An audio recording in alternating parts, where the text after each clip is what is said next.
Er is nieuwe informatie openbaar gemaakt over de Engelandvaarders uit de Tweede Wereldoorlog. En daar blijken nu ook een hoop tot nu toe onbekende Zeeuwse verhalen tussen te zitten. Boogaard, Knuit en Waasbergen.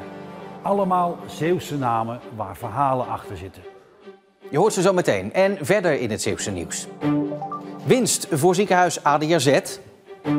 En beter informeren over vaccinatie.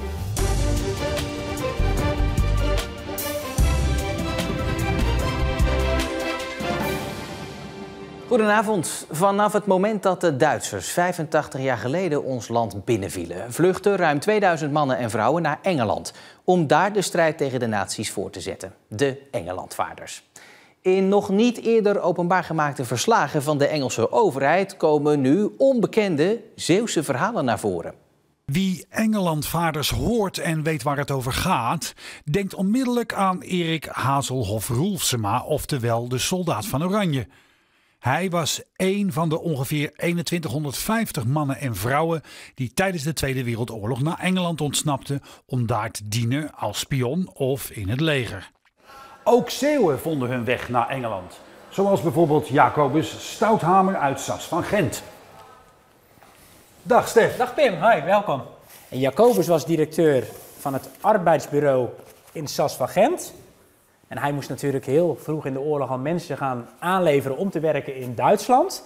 Maar daar had hij niet zoveel zin in, want hij zat ook bij het verzet. Dus samen met zijn verzetsvrienden zorgde hij ervoor dat er tientallen Zeeuwen ziektebeelden aangemeten kregen die ze eigenlijk niet hadden. En zodoende moesten ze niet gaan werken in Duitsland. Pieter Doelijn uit Veren mag met gerust hart de Zeeuwse soldaat van Oranje genoemd worden. Zijn avonturen werden opgetekend door John Broosens. In Zeeland is er nog geen steegje naar hem genoemd. Wat vind je daarvan? Ja, ik vind dat niet terecht. Er zijn meer Zeeuwse oorlogshelden die wat dat betreft meer aandacht verdienen. Engelandvaarders werden bij aankomst eerst uitgehoord door de wantrouwende Engelsen. Het Nationaal Archief openbaarde in maart die verhoren en die geven meer duidelijkheid over de reizen van de Zeeuwen. Maar ook over hoe er naar ze gekeken werd door de Engelsen. En dat was niet altijd fraai. Over de gebroeders Erasmus uit Presken staat geschreven: Neither of them possess great intelligence or strength of character. And Jacobus in particular is rather stupid. Maar dat is de arrogantie van de Britse verhoorders, denk ik. Die gingen ervan uit dat alles wat van het continent kwam per definitie al niet te vertrouwen was. En als ze dan mogelijk contact met de vijand hadden gehad en ook nog eens een keer geen Engels spraken, dan waren ze eigenlijk al verdacht voordat de verhoren begonnen. Van Stouthamer zijn er nog wat tastbare zaken in het Bevrijdingsmuseum. Nou, een armbandje met zijn verzetsnaam erop, een kompas, verschillende onderscheidingstekens, een verrekijker. Allemaal afkomstig van Jacobus Stouthamer. De geschiedenis van Engelandvaarders kent ook tragiek en onrechtvaardigheid. Doelijn legde verraad bloot, ontsnapte uit een Gestapo-kamp, maar werd bij terugkeer door de Engelsen opgesloten. Een geknakte man, een gedesillusioneerde man, die eigenlijk helemaal nergens meer zin in heeft. Je zou kunnen zeggen dat hij op de rand zat van een complete instorting. Stouthamer, Boogaard, Knuit en Waasbergen. Allemaal Zeeuwse namen waar verhalen achter zitten. Heldhaftigheid, verdriet en stomzinnigheid. Maar hoe dan ook, verhalen die nooit vergeten mogen worden. Ziekenhuis ADRZ heeft over het afgelopen jaar een winst geboekt van bijna 6 miljoen euro, blijkt uit de jaarcijfers. De winst is opvallend omdat het andere Zeeuwse ziekenhuis Zorgzaam eerder dit voorjaar moest melden dat ze een verlies van 11 miljoen hadden geleden. Wel is de winst van het ADRZ minder hoog dan de afgelopen jaren. Net als Zorgzaam had het ziekenhuis in Goes en Vlissingen te maken met hogere personeels- en energiekosten. Dit is een plastic zak. Ja, gewoon een blauwe plastic zak met tie-rips eraan. Hier hebben we nog een clip gevonden. Ook allemaal touw en gaas. En nog meer plastic. En wat vind je daar nou van? Ja, eigenlijk gewoon heel brutaal van die mensen dat ze niet eens naar boven lopen. Want hier staan genoeg prullenbakken en je kan best wel een klein stukje lopen. Vuilniszakken vol met afval hebben de kinderen van de praktijkklas van de Tolse Geluksvogel en de Eben H. Ezerschool geraapt op de Oesterdam. Die praktijkklas is bedoeld voor een groep kinderen uit de bovenbouw die waarschijnlijk een praktische vervolgopleiding gaat kiezen en zo er alvast goed op wordt voorbereid. Elke maandag steken deze leerlingen op een andere manier de handen uit de mouwen. Hey! De Zeeuwse afdeling van D66 is geschrokken van de lage vaccinatiegraad in Zeeland. Op sommige plekken in de provincie blijft het percentage steken op 70%. Volgens D66 zou het provinciebestuur er zich meer voor moeten inspannen om onze inwoners beter te informeren. Ook terwijl ze er eigenlijk helemaal niet over gaan. Spreek Zeeuwen over vaccineren en het barst meteen los. Onze dochter bleek allergisch te zijn voor een bijenstof in de vaccinaties. En toen ben ik dat een beetje gaan uitzoeken. En ik schrok er eigenlijk wel van dat er ook nog wel eigenlijk heel veel rommel bij zit. Ja, en dat heeft ons doen beslissen om een deel niet te doen. Mijn moeder die heeft het bij mij niet gedaan. En bij mijn broer ook niet. Maar bij al de kleinkinderen die ze nu heeft wel. Vroeger werd er minder over gesproken, maar nu is het echt meer. Je krijgt ook gewoon brieven en van je moet inenten en dit en dat. Ik vind het wel een verplichting, ook tegenover andere kinderen. Waarom kunnen ze dat niet verplichten, vraag ik me eigenlijk af.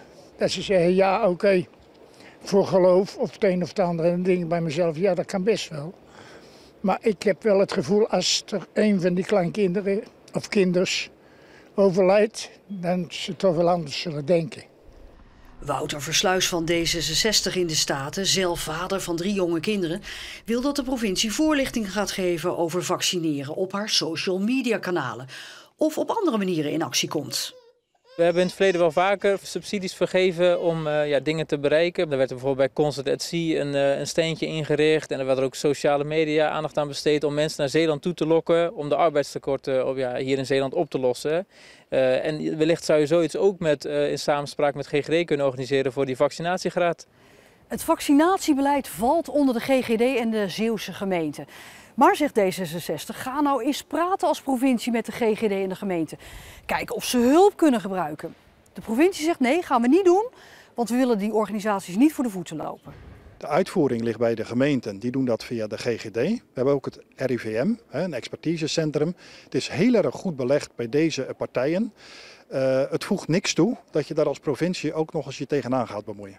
Ze hebben daar natuurlijk feitelijk gelijk in, maar als je kijkt naar andere punten, bijvoorbeeld het PFAS-verhaal, daar hadden we ook als provincie kunnen zeggen van ja, de Westerschelde is van Rijkswaterstaat en dat bloedonderzoek dat is van de GGD, daar gaan we ons niet mee bemoeien. Maar dat hebben we ook gedaan, omdat we dat belangrijk vinden. En het was ook heel zorgelijk en ja, die vaccinatiegraad nu is ook heel erg zorgelijk, daar moeten we echt wat mee doen.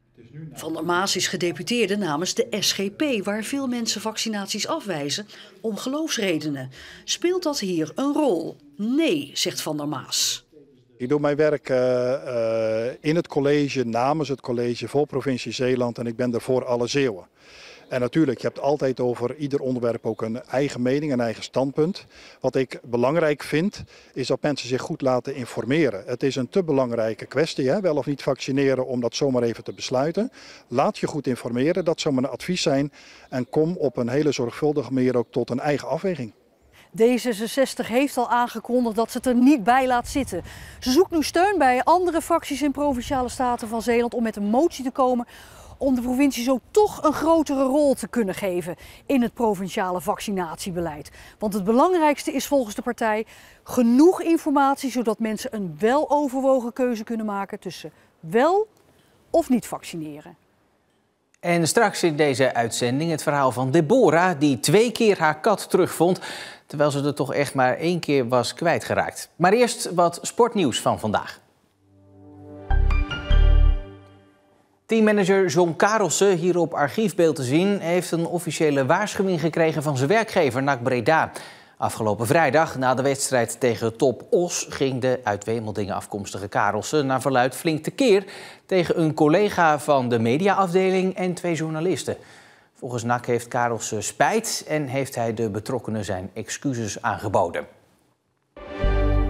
En trainer Quincy Rombout gaat na dit seizoen toch weg bij de 3e divisieclub Hoek. Het Het is de tweede keer dat hij van gedachten verandert over zijn toekomst. In februari kondigde hij zijn vertrek aan, maar een maand later werd bekend dat hij toch zou blijven als de assistent van de nieuwe trainer Gérard de Nooijer. En nu wordt de Belg dan toch trainer van Torhout. Dat speelt in de tweede Belgische amateurafdeling. Dolblij was Deborah Wattel uit Goes toen 3 jaar na de vermissing haar kat Fluffy weer terug was. Een blije kat en een blije baas. Dus eind goed al goed zou je zeggen. Totdat afgelopen vrijdag de telefoon ging. Dit is dan waarvan wij dachten 3 jaar lang onze Fluffy. Maar dat is ze dus blijkbaar niet. Fluffy raakte in 2018 vermist. In 2021 kreeg Deborah een telefoontje uit het asiel in Zierikzee. Haar kat was terecht. Dus wij zijn naar Zierikzee gegaan en ze was zo blij om ons te zien. Dus wij hadden gelijk, ja, dit is ze. Maar afgelopen vrijdag kreeg ze een verrassend bericht van de dierenkliniek uit Roosendaal. Kom, eten. Ja, je kat is gevonden. Komt met chipnummer overeen met jouw kat Fluffy. Ik denk, hoe dan? Ik denk, we hebben al Fluffy al in huis. Hoe? Huh? Kijk. En dit is ze dan. De originele, echte Fluffy. En wat gaan jullie doen met de naam? Want nu heeft u ineens twee Fluffies in huis. Daar zijn we nog niet over uit. Het is ook heel lastig, want je zegt ook tegen de een Fluffy en tegen de ander zeg je ook gewoon Fluffy. Maar iemand in Zeeland mist dus deze Fluffy, die dus helemaal geen Fluffy heet, maar misschien wel Gerrit of Max of Minus. Denk jij nou dat jij je eigen kat wel herkent? Meld je dan even bij Omroep Zeeland. Nou ja, een iets tammer vervolg op het weekend. Zo zou je vandaag wel kunnen typeren als het over het weer gaat. Maar terwijl de dag op zijn einde loopt, neemt de kans op buien toe. En ook de komende dagen is de buienkans groter. Net als de kans op bewolking trouwens. En de temperatuur die daalt de komende dagen alleen maar. Dan online. Daar vind je vanaf vandaag bij ons een bijzondere serie over een sporthater die tot het uiterste gaat. Ik haatte sporten. Nu train ik voor een marathon. Het is mijn moment om mijn hoofd leeg te maken en op te laden. Samen met mijn personal trainer en andere experts bereid ik mij voor op de zwaarste marathon van Nederland. De Kustmarathon. Fuck, dit is zwaar. Ik neem jullie mee in mijn proces en deel de beste tips en tricks. Dit is mijn marathonmissie. En de eerste aflevering is vanaf nu te zien op ons YouTube-kanaal, waar je trouwens ook deze en andere nieuwsuitzendingen terug kan kijken. Het laatste Zeeuwse nieuws dat vind je natuurlijk altijd online in onze app en ook op onze website omroepzeeland.nl. Ik wens u voor nu nog een heel fijne maandagavond.